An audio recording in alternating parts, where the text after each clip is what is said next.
한 사람이 두 주인을 섬기지 못할 것이니 혹 이를 미워하고 저를 사랑하거나 혹 이를 중히 여기고 저를 경히 여김이라. 너희가 하나님과 재물을 겸하여 섬기지 못하느니라. 그러므로 내가 너희에게 이르노니 목숨을 위하여 무엇을 먹을까 무엇을 마실까 몸을 위하여 무엇을 입을까 염려하지 말라. 목숨이 음식보다 중하지 아니하며 몸이 의복보다 중하지 아니하냐. 공중의 새를 보라. 심지도 않고 거두지도 않고 창고에 모아들이지도 아니하되 너희 하늘 아버지께서 기르시나니 너희는 이것들보다 귀하지 아니하냐. 너희 중에 누가 염려함으로 그 키를 한 자라도 더할 수 있겠느냐. 또 너희가 어찌 의복을 위하여 염려하느냐. 들의 백합화가 어떻게 자라는가 생각하여 보라. 수고도 아니하고 길쌈도 아니하느니라. 그러나 내가 너희에게 말하노니 솔로몬의 모든 영광으로도 입은 것이 이 꽃 하나만 갖지 못하였느니라. 오늘 있다가 내일 아궁이에 던져지는 들풀도 하나님이 이렇게 입히시거든 하물며 너희일까 보냐 믿음이 작은 자들아. 그러므로 염려하여 이르기를 무엇을 먹을까 무엇을 마실까 무엇을 입을까 하지 말라. 이는 다 이방인들이 구하는 것이라. 너희 하늘 아버지께서 이 모든 것이 너희에게 있어야 할 줄을 아시느니라. 그런즉 너희는 먼저 그의 나라와 그의 의를 구하라. 그리하면 이 모든 것을 너희에게 더하시리라. 그러므로 내일 일을 위하여 염려하지 말라. 내일 일은 내일이 염려할 것이요 한날의 괴로움은 그날로 족하니라. 아멘. 오늘 이 말씀은 우리가 사는 삶의 방식과 다르기 때문에 사실은 좀 불편한 말씀입니다. 예수님은 독신으로 사셨습니다. 그리고 제자들도 마치 독신으로 살기를 원하시는 것처럼 데리고 다니셨어요. 그러나 베드로는 이미 결혼을 한 상태였습니다. 어디서 그것을 알 수 있느냐면 예수님이 베드로 집에 들어갔는데 장모가 열병으로 누워있죠. 장모가 열병으로 누워있다는 게 무슨 말입니까? 이미 결혼을 한 상태라는 겁니다. 그리고 이후에 복음을 전하러 다닐 때도 베드로는 자기 아내와 같이 복음을 전하러 다녔습니다. 고린도전서 9장 5절에 보면 바울이 이런 말을 합니다. 내가 게바와 같이, 게바가 베드로죠. 내가 베드로처럼 믿는 아내를 데리고 다닐 권리가 없겠느냐. 그 말은 다시 말하면 베드로는 자기 아내를 데리고 복음을 전하러 다녔다는 것이죠. 하지만 그 외의 제자들은 결혼을 했는지는 알 수는 없지만 아마 독신으로 살다가 다 순교하지 않았을까. 우리가 그렇게 짐작하는 거죠. 그러므로 그렇게 산다면, 싱글로 산다면 얼마든지 오늘 이 말씀처럼 우리는 살 수 있어요. 여러분 수도원에서 살면 무엇을 먹을까 무엇을 마실까 염려할 필요가 없겠죠. 그냥 그렇게 사는 거니까. 그러나 그게 아니고 여러분 가정이 있는 사람, 직장이 있는 사람, 가족을 부양해야 되는 사람, 매달 렌트비 내야 되고 은행에 이자를 납부해야 되는 사람에게는 오늘 이 말씀을 문자 그대로 실천하기가 굉장히 부담스러워요. 그래서 오늘 이 말씀은 굉장히 불편한 말씀입니다. 그렇기 때문에 오늘 이 말씀은 제가 여러분에게 선포해야 될 말씀이라기보다는 설명해야 될 말씀이 아닐까 생각을 합니다. 설명. 그 말은 여러분 이렇게 하십시오. 이렇게 해야 됩니다. 이렇게 말씀드리기보다는 오히려 이 말씀은 이렇게 이해할 수 있습니다. 라고 제가 풀어서 설명하는 것이 더 좋은 말씀일지 모른다는 거예요. 만약 그렇게 하지 않으면 사람들은 이 본문을 보다가 건너뛰거나 무시하거나 시험 들 거예요. 대부분의 사람들은 오늘 이 말씀을 문맥 전체로 읽으려고 하지 않고 부분적으로만 읽으려고 합니다. 그래서 염려하지 말아라 라든가 내일 일을 염려하지 말아라, 무엇을 입을까 무엇을 먹을까 걱정하지 말아라, 이렇게 부분적으로만 잘라서 이해를 하는데 사실은 오늘 이 말씀은 하나의 통입니다. 어디서부터 이 말씀이 시작이 되느냐 하면 19절 말씀, 너희를 위하여 보물을 땅에 쌓아두지 말아라, 그 말씀에서 시작이 되고 사람이 하나님과 재물을 겸하여 섬길 수 없다라는 말씀을 포함하고 그리고 마지막에 먼저 그의 나라와 그의 의를 구하라, 이 말씀이 다 하나의 묶음이라는 거예요. 큰 통이라는 거예요. 같은 맥락 안에서 봐야만 예수님이 왜 이 말을 하셨는지를 이해할 수 있다는 거예요. 자, 그럼 예수님의 취지를 이해하기 위해서 예수님이 뜻하지 않은 것들부터 좀 제외해 나갔으면 좋겠습니다. 예수님이 무슨 말씀을 하셨느냐를 알기 위해서는 예수님이 뜻하지 않은 것들을 제거할 필요가 있는데, 첫 번째가 뭐냐면 예수님은 우리에게 가난한 삶을 권장하신 게 아니라는 거예요. 예수님은 가난하게 사셨어요. 그러고 보면 예수님을 따라다니는 사람들도 다 가난한 사람들이었어요. 그러나 그렇다고 해서 당신의 양들이 가난한 삶이 되기를 바란다는 의도는 아니십니다. 그러면서 또한 너희들이 이 말대로 하면 부자가 될 것이다 라는 취지로 말씀하는 것도 아니라는 거예요. 예수님은 그런 식의 말씀을 하신 적이 없어요. 우리는 흔히 이렇게 살면 축복을 받습니다 라는 식으로 우리는 설교를 많이 들어왔죠. 땅의 것이 아니라 하늘의 것을 추구하면 하늘의 복을 주시는데 신령한 복이 아니라 진짜 복을 받는다. 우리가 이 말씀을 배웠죠.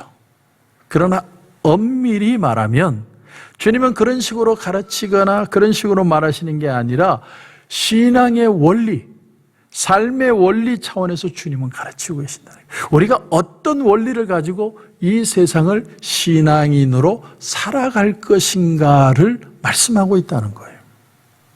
자, 그리고 세 번째는 예수님이 왜 이 말씀을 하실 수밖에 없었는가?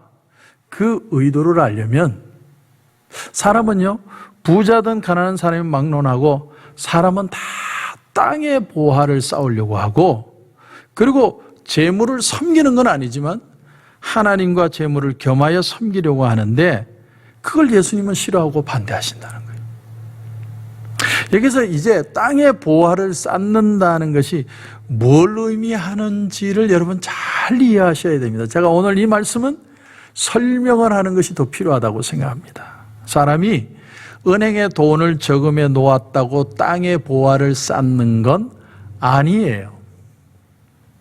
내가 통장에 돈을 세이브하는 걸 땅에 보화를 쌓는 식으로 생각하면 안 된다는 겁니다. 그거는 왜 그렇게 하느냐면 그 후에 그 돈을 쓸 일이 있기 때문에, 정말 필요한데 써야 하기 때문에 준비되는 차원에서 내가 돈을 세이브를 한다면 그건 땅에 쌓는 게 아니라 지혜로운 행동이죠. 만약 여러분이 매달 20일에 렌트비가 2,000불씩 나간다면 내 통장에 1,000불만 두고 할렐루야 하나님이 해결해 주세요. 이건 아니라는 거예요. 우리가 준비하는 거죠. 그렇기 때문에 장차 써야 할 비용이 있기 때문에 돈을 세이브하는 것은 상식적인 거예요. 신앙을 넘어서서 상식적인 겁니다. 여러분, 열심히 돈을 버는 것과 땅의 보화를 쌓는 것은 다릅니다. 오히려 돈을 잘 벌지 못하기 때문에 땅에 쌓아두려고 하죠. 왜냐하면 걱정이 되니까 자꾸 걱정 때문에 쌓아두려고 합니다. 그러나 우리가 일반적으로 필요한 돈을 세이브하는 것과는 다른 얘기라는 겁니다. 여러분, 요즘 은행에 돈이 막 차고 넘친대요. 돈이 너무 많아서 걱정이래요. 그런데 대출은 어려워요. 왜냐하면 사람들의 심리가 지금은 돈을 좀 이 은행에 넣어야 되겠다. 위축 심리죠. 경제가 돌아가려면 사람들이 돈을 써줘야 되는데 전부 은행에다 돈 다 집어넣는 거예요. 왜? 안 그러면 내가 굶어 죽을 것 같아요. 여러분, 땅의 보화를 쌓는다는 미닝이 뭔지 한번 생각해 보세요. 그 가장 큰 이유가 내 마음의 두려움에서 시작해요. 오늘 24절에 보니까 한 사람이 두 주인을 섬기지 못할 것이니 혹 이를 미워하고 저를 사랑하거나 혹 이를 중히 여기고 저를 경히 여김이라. 너희가 하나님과 재물을 겸하여 섬기지 못하느니라. 이 말은 돈을 은행에 돈을 세이브하는 게 잘못됐다는 말이 아니라 우리가 신앙생활을 할 때 예수님을 기준으로 삼을 것이냐, 나를 기준으로 삼을 것이냐를 질문하고 있는 거예요. 예수님을 기준으로 삼지 않으면 땅의 보화를 쌓는 자가 된다는 거예요. 두려움 때문에, 걱정 때문에, 염려 때문에 도대체가 불안해서 돈을 쌓아둘 수밖에 없는 사람이 된다는 것입니다. 그러므로 예수님을 기준으로 삼기 위해서는 예수님 앞에, 예수님의 뜻 앞에 서야 됩니다. 우리가 옛날에 운동장에 아이가 기준하면은 아이들이 그 뒤에 줄을 쫙 쓰잖아요. 그것처럼 내가 주님의 줄 뒤에 서는 겁니다. 근데 내가 기준이 되면 주님, 나는 여기 있으니 나를 도와주시든지 말든지 주님 알아서 하세요. 내가 중심이 되면 염려가 찾아오고 걱정이 되고 시험이 들고 결국은 포기하는 일도 일어나게 되는 것이죠. 그러므로 우리는 왜 주님이 이런 말씀을 하시는지 그 근본 취지를 잘 알아야 됩니다. 결국은 뭐냐? 우리의 마음에 참 평안과 기쁨을 주시는 것이 하나님의 뜻입니다. 하늘의 참 평안을 주시기를 원하신다는 거예요. 이게 이 재물보다도 더 귀한 가치로 우리를 보시는 하나님의 뜻입니다. 그런데 사람들이 자기가 중심이 되고 자기의 것에 집착을 하다 보니까 사람은 갈등이 생기고 낙심하게 되고 시기가 찾아오고 상처가 생기고 분냄이 생기는 거예요. 그래서 너희가 하나님과 재물을 겸해서 섬기지 못한다, 이렇게 말씀하는 거예요. 하나님의 말씀에 어떤 만족함이 없고 하나님의 은혜의 기쁨을 얻지 못하니까 그 빈 구멍을 내 것들로 채우려고 하는 행동이 나타나게 된다는 것입니다. 사람들의 영광, 사람들의 칭찬, 이 세상에서 내가 누리는 것, 이것이 진짜인 것처럼 느끼는 삶을 살아가게 된다는 것이죠. 여러분, 오늘 저와 여러분에게 도전합니다. 나는 내 삶에 하나님만으로 정말 만족함이 있는가? 하나님이 주시는 것만으로 내 마음에 기쁨이 있는가? 우리가 깊이 생각해 봐야 됩니다. 오래전에 멋진 인생이라는 흑백 영화가 있었습니다. 어떤 사람이 열심히 살았어요. 정말 애쓰고 수고하고 일을 하는데 그 일이 잘 안 돼요. 그래서 크리스마스 이브에 이 젊은이가, 이 사람이 자살하려고 그러는데 클로렌스라고 하는 한 천사가 나타나서 그 사람이 이때까지 이 세상에 그가 없었으면 얼마나 불행했을까 하는 걸 쫙 필름처럼 보여줘요. 그래서 이 사람이 그걸 보고 힘을 얻어서 다시 살아간다는 그런 내용입니다. 왜 요즘은 이런 좀 내용이 영화로 안 나오는지 모르겠어요. 물질만으로 인생을 정의할 수 없다. 이게 바로 예수님의 정신입니다. 오늘 말씀은 그러므로 여러분 굉장히 나무라는 것 같지만 사실은 이 속에 큰 주님의 위로가 있습니다. 여러분, 오늘 이 말씀은 세 가지로 요약할 수 있습니다. 첫째는 하나님은 그 무엇보다도 나를 귀하게 생각하신다는 거예요. 나를 그렇게 가치 있게 생각하신다는 거예요. 두 번째는 너희에게 있어야 될 걸 하나님이 이미 알고 계신다는 거예요. 내가 오늘 살면서도 걱정하지 않고 믿음으로 살아가는 이유는 하나님이 나보다 나의 형편을 더 잘 아신다는 거예요. 이미 필요한 걸 아신다. 세 번째, 하나님이 우리를 위하시지만 우리도 하나님 편에 서기를 원하신다라는 거예요. 하나님 편에. 내 편이 아니라 하나님 편에. 그러므로 너희는 먼저 그의 나라와 그의 의를 구하라. 그리하면 이 모든 것을 너희에게 더하시리라. 은혜로 다시 새 기쁨을 회복하고 이 땅에서 믿음으로 승리하는 그런 놀라운 은혜가 저와 여러분 가운데 넘치시길 주님의 이름으로 축원합니다. 기도드리겠습니다.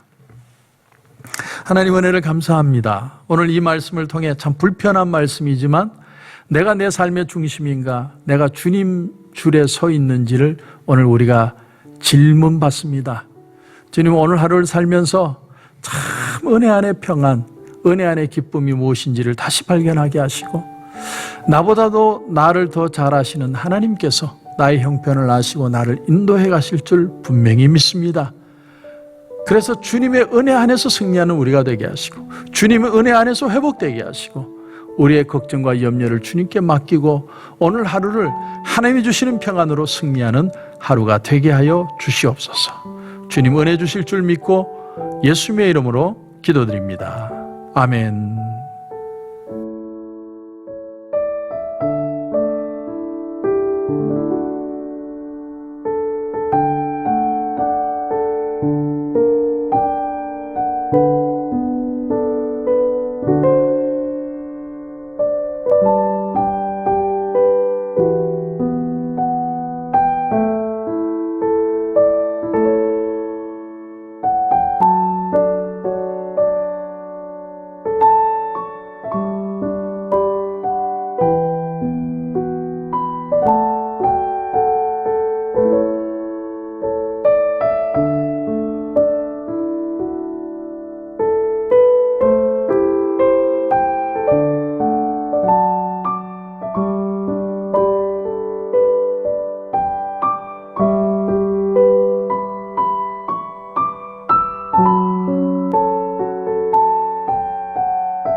주